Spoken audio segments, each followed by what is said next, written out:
Anything that we do when we're awake and when we're sleeping can be used as a bridge, a tool of consciousness and of consciousness exploration with so many applications. Just think logically for a moment about the nature of the mind. Like, there's certain things that we can only do when we're awake, and there's certain things we can only do when we're sleeping. And there's a really small subset of things that go on whether we're awake or whether we're sleeping. And I'm referring to things that we have the option to consciously control and things that just happen in the background automatically.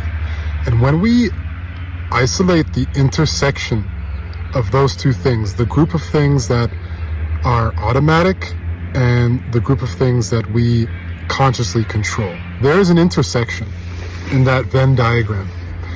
That intersection contains thinking or thought, mental activity, and breath. Mental activity is something that goes on automatically, whether we're waking or sleeping. We also have the option to control our mental activity, to learn new things, to meditate, to focus on something.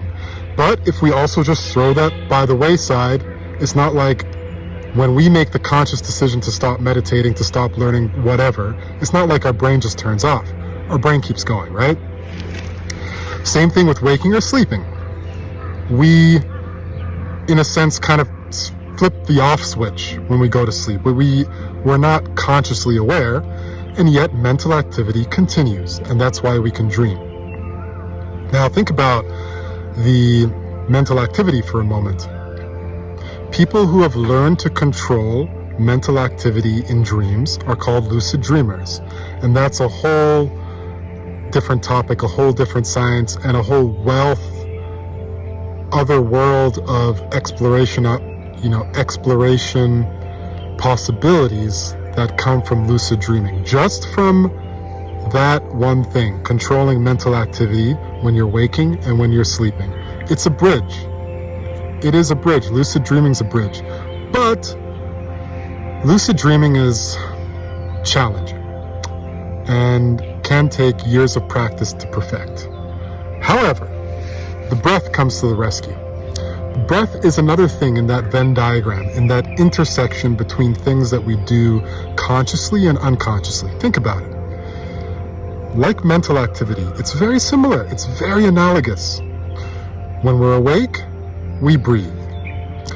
We can, like with the mental activity, choose to do things with the breath. Pranayama, Wim Hof, or we can just choose not to do anything, but the breath will continue automatically. Similarly, when we're sleeping, we also continue breathing. We don't need to think about it. Breath is also a bridge for the same reason that controlling mental activity can be a bridge into different parts of consciousness. Breath is the exact same way. Breath is a bridge because it shares this property with mental activity, that it goes on regardless of what we do, regardless of waking or sleeping state. We can control it, or we can choose not to control it. It doesn't affect the fact that the process goes on. Because it goes on consciously or unconsciously, breath, when you think about it, has to be a bridge into the unconscious. Just like controlling mental activity is a bridge into the astral plane, into the dream world, controlling breath is a bridge into various parts of the consciousness, and it can be harnessed as a tool. You see, just like with mental activity, when we harness our mental activity, we can do amazing things, learn new languages, meditate, all this great stuff that we know we can do when we control our mental activity. But what about what can happen when we control the breath, or when we watch the breath, or when we consciously manipulate the breath? How can this affect our experience as human beings?